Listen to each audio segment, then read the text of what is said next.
students, the topic of our presentation is culture and language. And today we will learn lots of interesting things about culture and language.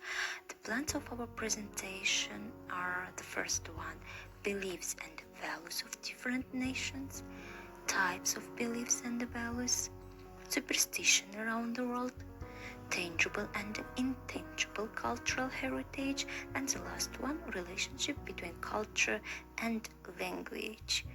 And now let's start our presentation. And the first question is, what is belief?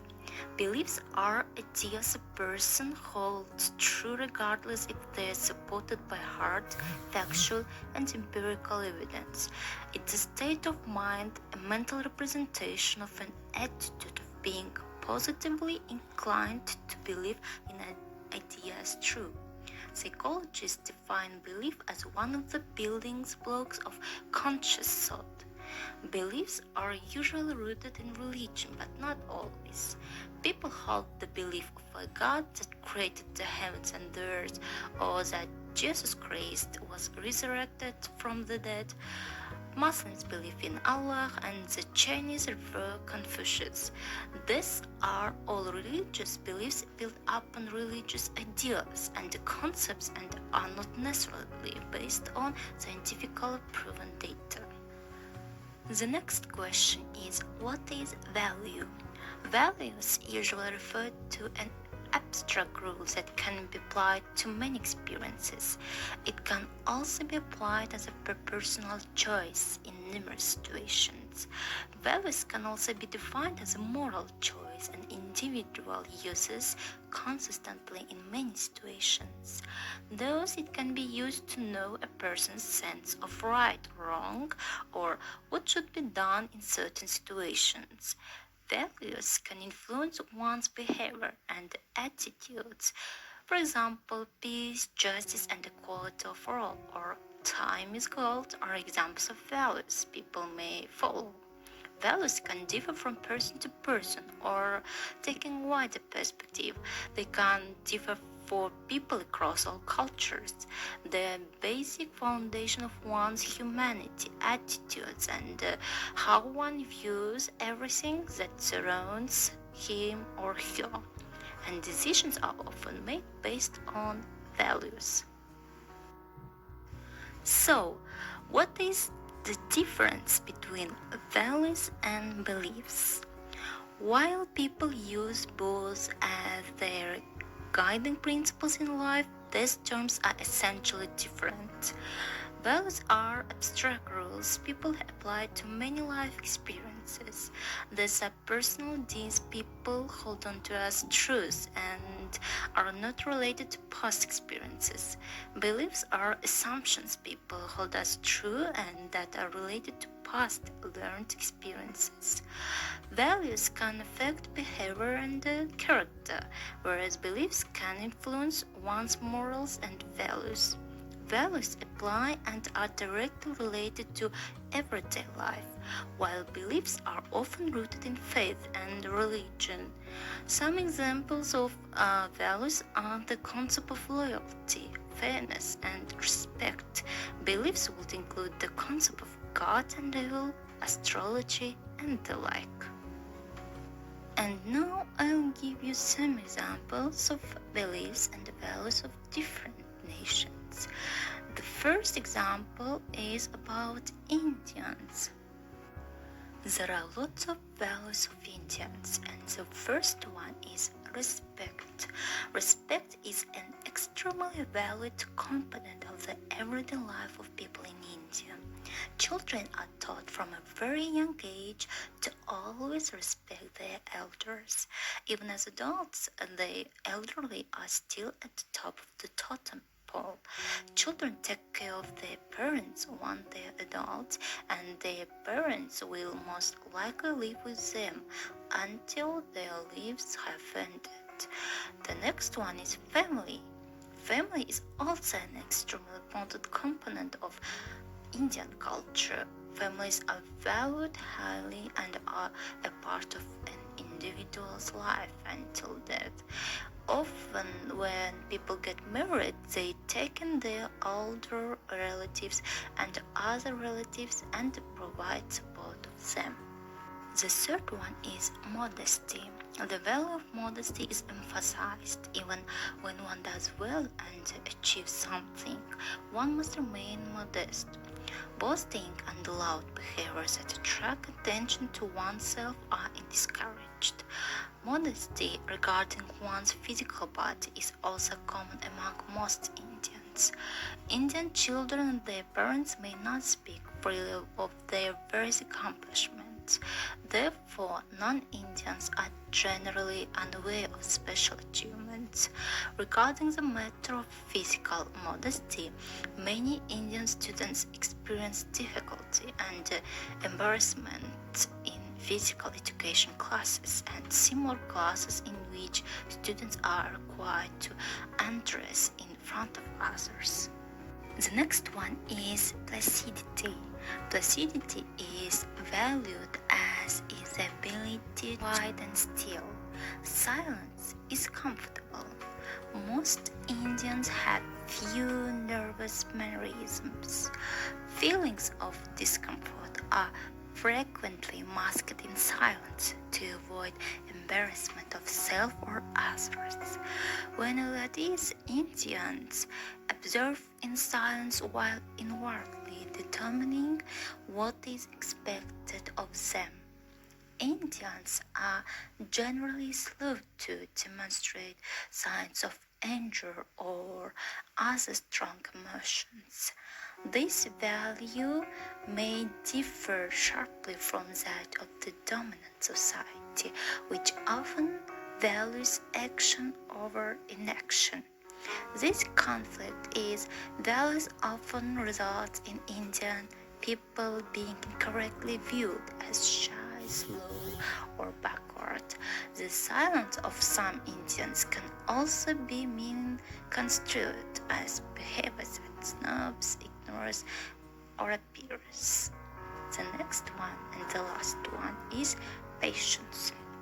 To have the patience and ability to wait quietly is considered a good quality among Indians. Evidence of this value is apparent in delicate, time-consuming work of art such as beadwork, clay-work, or sand painting. Patience might not be valued by others who may have been taught never to allow grass to grow under one's feet. Educators may press Indian students or parents to make rapid responses and immediate decisions and may become impatient with their slowness and deliberation of discussion. Tying into the values of Indians is their religious beliefs. The most prominent religion in India is Hindu. Most of the values mentioned derive from the specific beliefs of Hindus. Hindu value their gods and the worship a variety of gods. They believe in reincarnation. With good karma are born into a higher caste or even as a god. Bad karma can result in being reborn into a lower caste or even as an animal.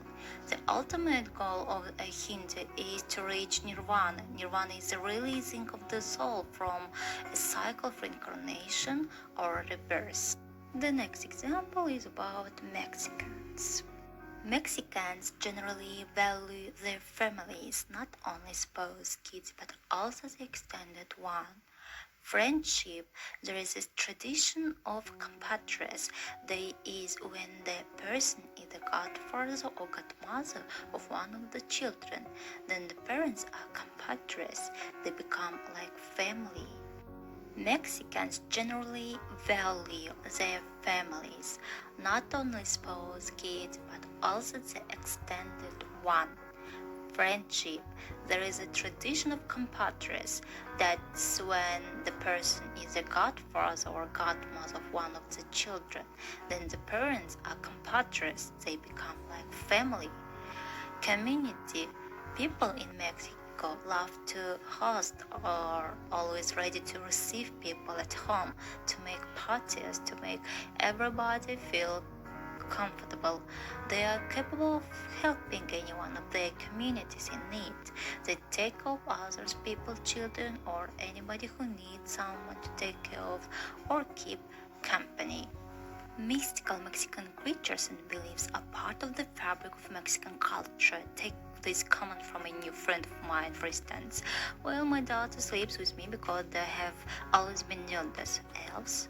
Close by trying to take care from me at night. I'm sorry, I said. Could you repeat that? A bit of commenting from my new friend in a very way, a modern, fashionable, intelligent woman to make me understand that it actually was not a joke. The fear she'd had of little elves coming to take your baby was real. One of the most delightful discoveries in Mexico is the steadfastness with which even highly educated Mexicans believe in all manner of mystical creatures, most local in nature. And the last example is about South Koreans. There are lots of values of South Koreans. The first one is education. Koreans have significantly high interest in education, since education is a key tool to succeed and reach higher later. Koreans are very eager to learn and be educated. The rate of people attending universities is above 80%, which is one of the highest numbers in the world. Parents are willing to move their house to prestigious school district even they can hardly afford to eat. Moreover, they do not hesitate to offer their children expensive private lessons, especially English is a strong weapon to be successful. It's widely taught around Korea. The next one is speed. Speed is one of the main features that represent Koreans' characteristic and the competitiveness. Koreans greatly value high speed. They are able to manage workloads in a fast-paced manner and deal with mistakes quickly. Koreans are known for their swiftness and have been gaining a positive recognition from the world. The speed originates from the history in the 1960s. After the Korean War, South Korea used to be one of the poorest countries but transformed itself to world's 10th largest economy only in half a century. Korea also achieved rapid modernization and industrialization in 50 years. Moreover, Korea has fastest internet speed in the world and boasts its position as IT powerhouse by generating world-renowned brands such as Samsung and LG. The next one is group-oriented. Koreans prefer to belong in groups and pursue harmony among members. Individual preferences are less seen.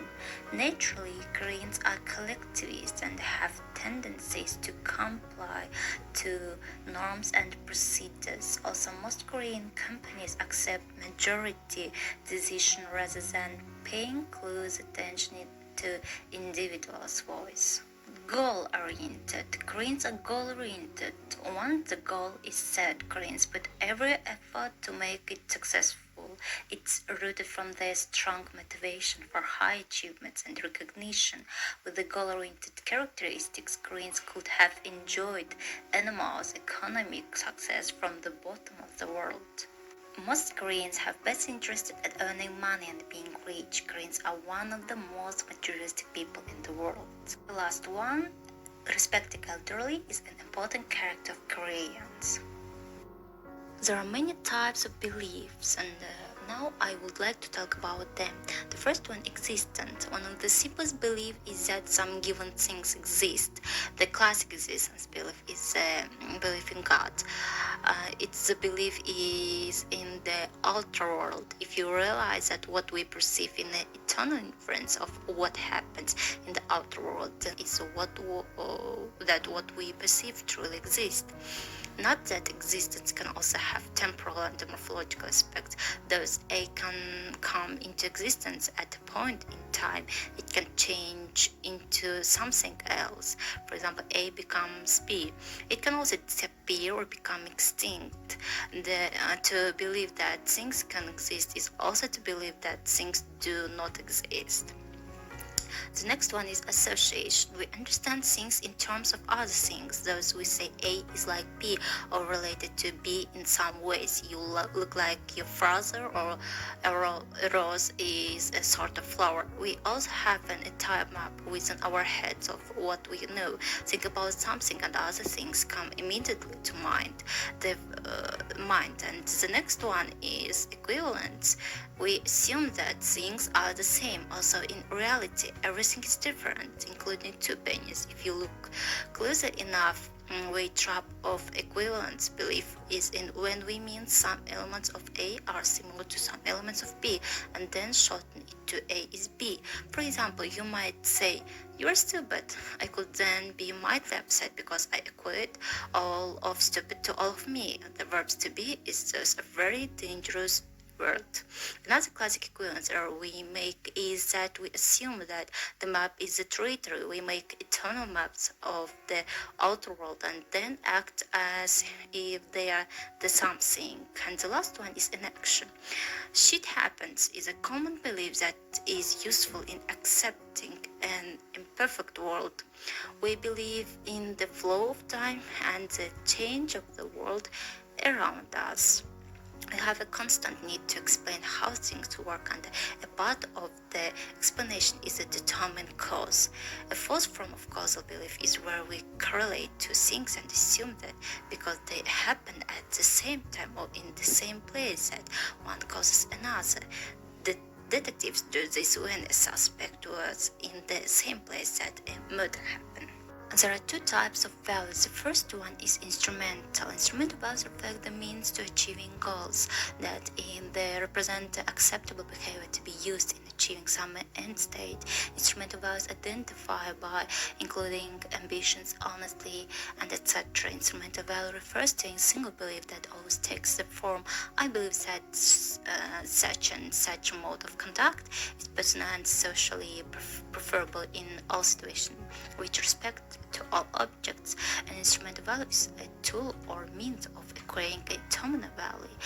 The next type of the value is terminal values. In contrast, represent the goals to be achieved or the end states of existence. It's identified happiness, love, pleasure, self-respect, and freedom among the terminal values. And this is the table of the differences between terminal values and instrumental values. The next interesting topic is our presentation is superstitions around the world. What is superstitions? Superstitions is anything that people believe that is based on mystics, magics, or irrational thoughts. They are beliefs that are steeped in lore or tradition, and it's usually difficult to pinpoint the exact region. Superstitions are also known as old wives' tales, legends, and traditions. They may involve animals, ghosts, inanimate objects, or even other people. And now I'll give you some examples of superstitions from all around the world. There are several grooming-related superstitions in India, including the belief that it's bad luck to trim one's nails at night.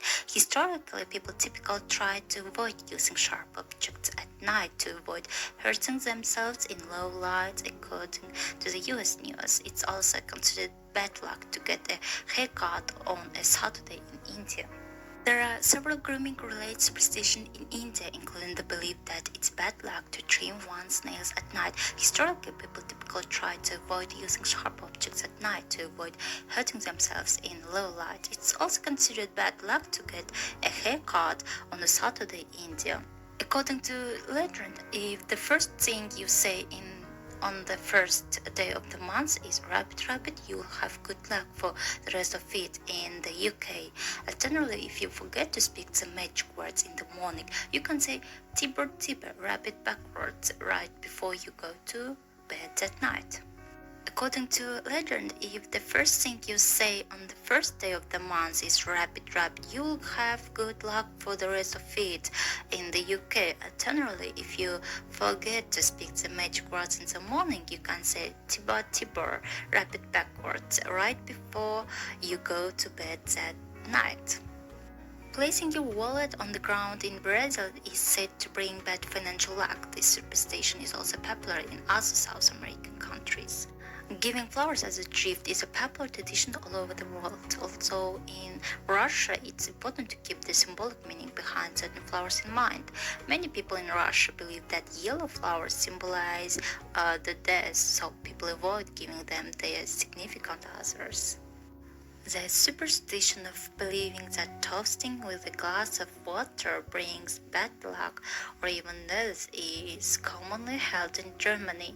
Also, the tradition has roots going back to ancient Greece. According to Greek mythology, spirits of the dead would often drink from the river Lynx, and which is named for the goddess or forgetfulness. After drinking from the river, the spirits would forget about their lives on earth before entering the underworld.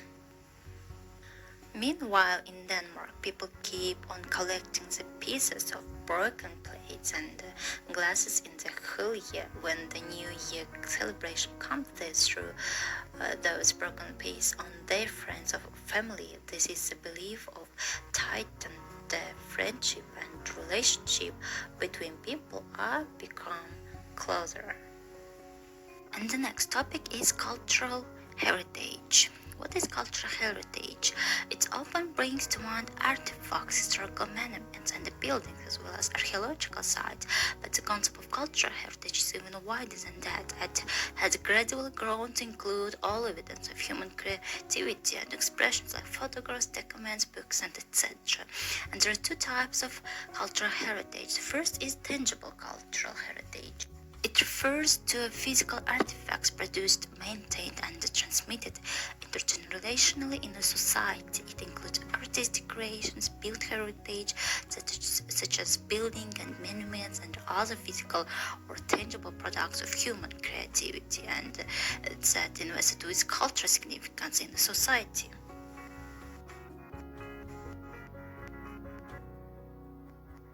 Moreover, cultural heritage is not only limited to material objects that we can see and touch. It also consists of immaterial elements, and this type of cultural heritage is called as intangible cultural heritage. Intangible cultural heritage indicates the practices, representation, expression, knowledge, skills, as well as the instruments, objects, artifacts, and cultural space associated therewith that communities, groups, and in some cases individuals recognize as part of their cultural heritage. And the last part of our presentation is relationship between language and culture. Let's see the interesting video about this.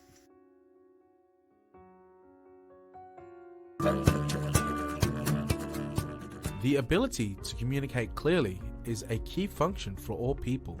Being able to communicate effectively in an individual's first home language connects a person to their ethnic group and helps to shape a person's identity. The Aboriginal cultures of Australia are the oldest living cultural history in the world, dating back up to 65,000 years. The key to their survival was a close-knit community where everyone cared about the well-being of each other. Language is an integral element of this culture. Around 200 years ago, there were over 250 Aboriginal and Torres Strait Islander language groups in Australia. Today, around only 120 Aboriginal languages are still spoken, and many are at risk of being lost. Language provides a connection to culture, stories, spiritualities, rites, ceremonies, and the land. Each language is associated with an area of land and has a deep spiritual significance. Aboriginal and Torres Strait Islander languages are not just a means of communication. They express cultural knowledge passed down through songlines and spoken stories about everything: law, geography, history, family, and human relationships, religion, childcare, healthcare, caring for country, and basic survival. Cultural knowledge, kinship, songlines, and stories are reliant on language for these important cultural elements to be passed on from generation to generation. It is through language that Aboriginal and Torres Strait Islander people maintain their connection with their ancestors, land, and law. Traditionally, Aboriginal people use songlines and stories in their own language to pass down the law and Dreamtime stories that are the foundations of their cultural beliefs. Over time, the breakdown of language and culture can lead to loss of culture and loss of identity. Aboriginal people had a complex cultural system long before the establishment of colonial settlements in Australia. They lived and were supported by Aboriginal law. This law gave them protection, security, and shaped their culture that has evolved over millions of years. It defined acceptable behaviour and helped to manage unacceptable behaviour. Justice-related issues were handled by the elders. It was reinforced and passed on through generations, through songs, stories, and dance, and it governed all aspects of traditional life. Today, Aboriginal and Torres Strait Islander people face a variety of issues, including health problems, unemployment, homelessness, poverty, drug and alcohol, mental illness, suicide, and family violence. These complex issues can effectively be communicated with a broad brushstroke approach. Recent studies have shown positive associations between language use